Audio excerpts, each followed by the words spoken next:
Late হয়ে গেছে double পানি শান্তি দিলে কি মারতে পারে। আচ্ছা আচ্ছা বুঝতে পেরেছেন? কিন্তু এই যে এখন যে অবস্থা আছে তাতে কি আশা করা যায় যে জমি থেকে এই যে লাল শাকের যে পরিবেশটা আমরা দেখতে পাচ্ছি এটা কি ভালো হবে?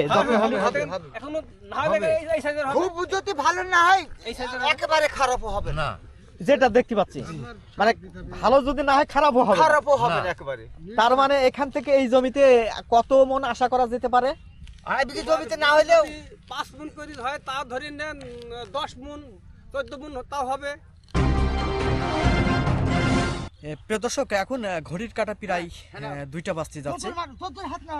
শুধুমাত্র শীত এবং বৈরী আবহাওয়ার কারণে চারদিকে কিন্তু কুয়াশাচ্ছন্ন এবং সেই কুয়াশাচ্ছন্ন হওয়ার কারণে মনে হচ্ছে এখন ভোর হইল। আমার পিছনে যাদেরকে আমরা দেখতে পাচ্ছি তারা কিন্তু দিনমজুর এবং খেটে খাওয়া মানুষ।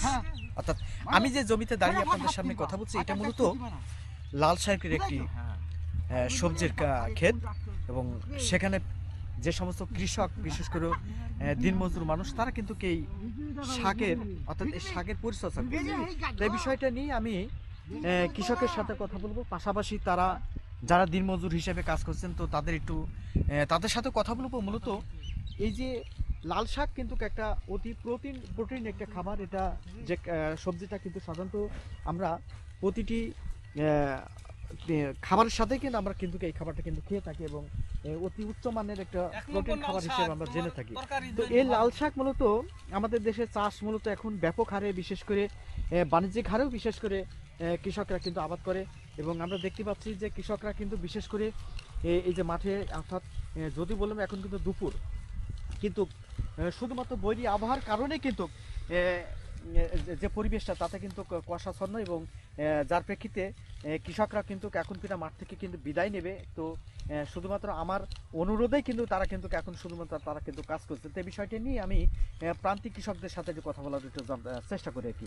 আচ্ছা, এই যে আপনারা যে কাজগুলো করছেন এটা তো আপনারা সবাই দিনমজুর। আচ্ছা, এটা কি লাল শাক কি মানে তোলার উপযুক্ত হয়েছে নাকি আরো বড় হবে?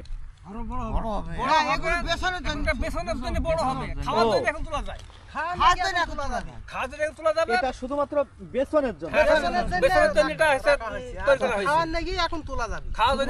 খাওয়ার জন্য। আচ্ছা, আপনারা তো দিনমজুর, আপনাদের জমির মালিক কে? আমাদের। আচ্ছা, প্রিয় দর্শক, আমরা এই যে যাদেরকে দেখতে পাচ্ছেন এরা তো মূলত হচ্ছে দিনমজুর হিসেবে তারা জমিতে কাজ করছেন। তো পাশে কিন্তু ওই যে ডান সাইডে যাকে আমরা বয়োজ্যেষ্ঠ মানুষ আমরা যাকে দেখতে পাচ্ছি তিনিই মূলত এই জমির মালিক, কিন্তু তার সাথে কথা বলবি। আচ্ছা, এটা তো আপনারই জমি? জি, আমার জমি। এটা কতটুকু লাল শাক আপনি করছেন?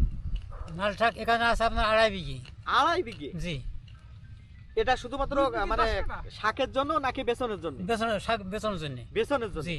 এত জমিতে কেন বেসন আপনি উৎপাদন, কি কারণটা একটু বলুন তো? বেসনের দাম বেশি। শুনুন, আমরা চাষি মানুষ, বেসনের দাম বেশি হবে, করবো এই জন্য আমরা শাক তৈরি করেছি। শাক বিক্রি হয়, বিভিন্ন জেলায় বিভিন্ন জায়গায় যাবে। হ্যাঁ, তারা কি করে উৎপাদ করবে। আমরা আপনারা যেটা বলতে চাচ্ছেন যে এই বেসন মানে দাম বেশি? জি জি জি, দাম বেশি। আচ্ছা, দাম বেশি হওয়ার কারণেই এটা উৎপাদন। হ্যাঁ হ্যাঁ, চাষি লোক আবার এটা তো মহাজনরা কিনে নিয়ে গিয়ে আবার ওরা সাপ্লাই দেবে, তোমার তারা বেসন বেচবে, তারা এই ফের আমার এই ফের লাল শাক আবার তৈরি হবে, শাক বেচবে, বেসন বেচবে।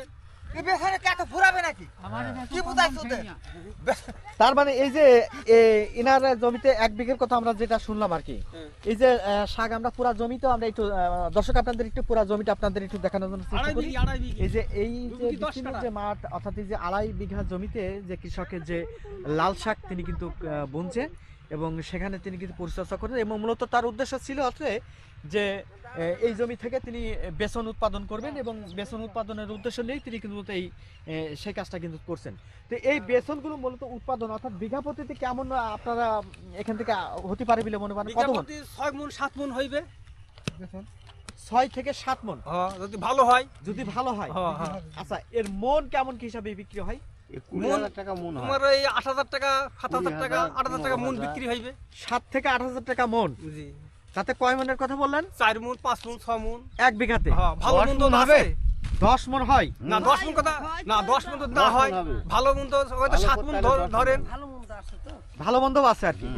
তো এখানে এই যে জমিটা যেটা দেখতে এই পাচ্ছি, আপনার সার বীজ ঠিক মতো করতে পারলে হ্যাঁ হ্যাঁ, ও 10 মণ বীজই হয় এই বীজ।